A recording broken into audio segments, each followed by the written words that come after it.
बराबर है कदन्नम। क्या बन जाएगा? कदन्नम। जैसे कई बार मिड डे मील में हम लोगों को खिलाते हैं कि नहीं खिलाते हैं, तो आप लोग मास्टर जी बनने के बाद क्या करोगे? जैसलमेर में आप रोटी थोड़ी बनाओगे, आपके लिए पोसार बनेगा। फिर मास्टर जी चखेंगे 8-10 रोटियां खा के और दिन भर डकार लेते रहेंगे।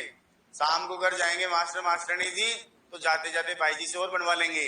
इस प्रकार जिंदगी बहुत आसान चलती रहेगी। पोसार का खा खा के इधर पोषाहार हो जाएगा। मुझे अच्छे से याद है, करौली पोस्टिंग हुई मेरी 2015 में। तो वहां क्या हुआ कि नया नया गया, रोता रोता ही गया भाई, थोड़ा एटमोस्फेयर चेंज हो गया ना। तो वहां जाते ही लोग बात बोले तो ऐसा लग रहा खा रहे हैं जैसे, कायर हो रहा है तू, कायर हो रहा है तू, ऐसे ऐसे खा चिंता कचू नहीं पचू नहीं जो भी बोलते हैं ऐसा बोलते। और मैं डरता, मुझे बहुत डर लगता। तो रोता रोता गया पहले दिन। फिर वहां मुझे रोटी पानी खिलाने लगे।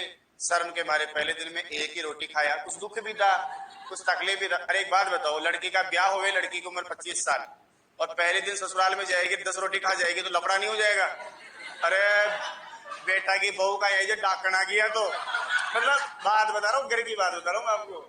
नहीं होगा क्या भाई, बताओ ना। पहली दफा इंसान हमेशा अपने आप को, चाहे वो है कैसा भी, बताओ निकृष्ट दिखाता है कि सर्वश्रेष्ठ दिखाता है?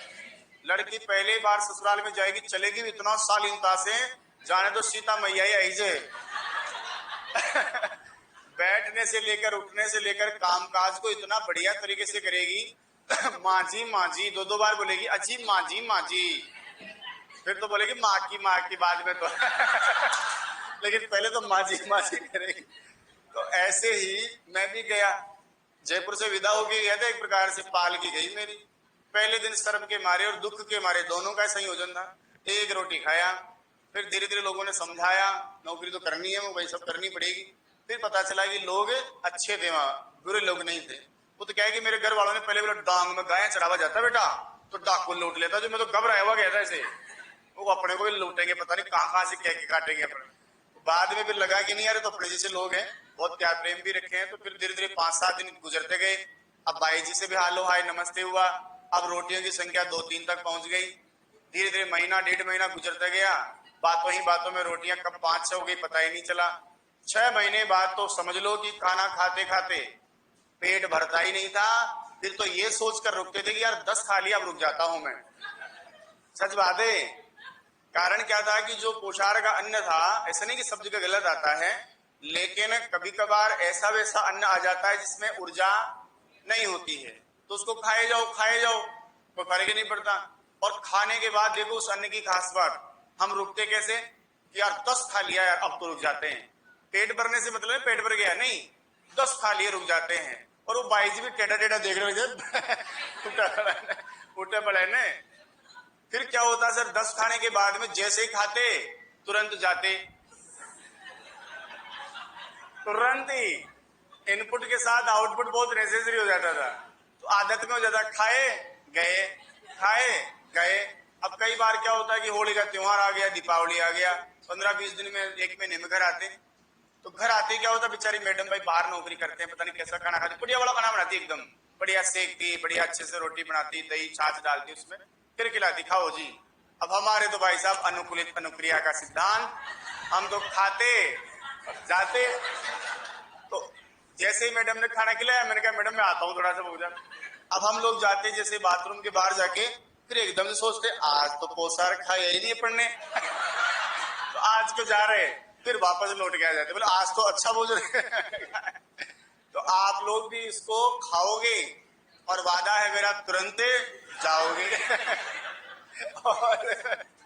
और ऐसा हो ही नहीं सकता कि आप खाओगे नहीं, क्योंकि नहीं खाओगे तो फिर अरे रहबा दो।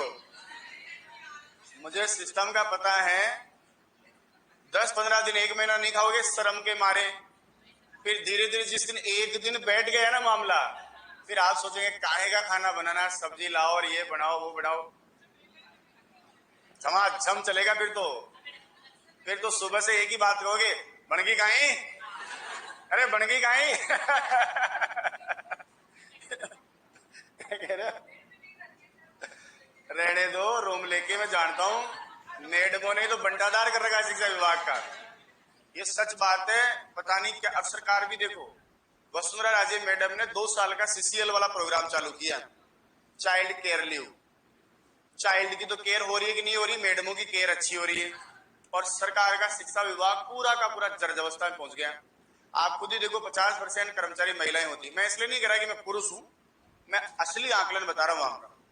महिलाएं उस छुट्टियों का भयंकर दुरुपयोग करती है, विभाग भी जानता है और मानता भी है। इसलिए बार बार इस पर आपत्तियां भी चल रही है कि इसको बंद किया जाए। जैसे ही काम काज आएगा, बोर्ड की परीक्षाओं के बाद जब लोकल एग्जाम्स होगी, महिलाएं छुट्टी बैठ जाएंगी पूरी। अब एक बात, तो एग्जाम कैसे होंगे, रिजल्ट कैसे तैयार होगा? जुलाई के महीने में और अगस्त के महीने में, मार्च और अप्रैल में भयंकर काम होता है स्कूल में ऑनलाइन का, जैसे मैं करता हूं मेरा काम। तो जुलाई के महीने में एडमिशन चलते हैं, धड़ाधड़ काम होता है हर क्लास का। मैडम चली जाती है छुट्टी पे। थोड़ा सा कह दो मैडम ऐसा नहीं चलेगा वैसा नहीं चलेगा, सीसीएल दे। बहुत दुरुपयोग हो रहा है। जब जरूरत पड़ती है कर्मचारियों की तब जाकर छुट्टी पर बैठ जाती है। इससे क्या होता है कि वो वर्क, पढ़ाना लिखाना सब बर्बाद हो गया। आप खुद बताओ, बोर्ड के एग्जाम चल रहे हो और टीचर अपनी छुट्टी पे बैठ जाएगा, बच्चों का कितना नुकसान होगा आप सोचो। जाती है महिलाएं धड़ल्ले से। बच्चा है उसका लगभग 17 साल का, 1 साल का बच्चा दे दो सीसीएल, क्योंकि छुट्टियां मैडम को चाहिए, बच्चे के लिए नहीं चाहिए होती, खुद के लिए चाहिए होती। यदि सही प्रयोग हो इसका, सदुपयोग हो, भाई 2 साल तक का बच्चा है तब तक छुट्टी दे ही दो ना फिर उसको। लेकिन 18 साल तक का बच्चा होगा तब तक छुट्टियां। साहब कह रहे हैं चल रही हो, कुल्लू मनाली चलते हैं, दो सीसीएल। अब बच्चों ये कौन है, पहली सीसीएल मांग रही। ये है असली बातें। तो इसका दुरुपयोग बहुत हुआ है। इससे शिक्षा विभाग और कोई सा विभाग देख लो, बहुत बहुत ऐसे हो गया ऐसे। क्योंकि जब भी जरूरत पड़ती है, थोड़ी सी भी बात होती है, छुट्टियां दे दो, और 1-1 2-2 महीने की लंबी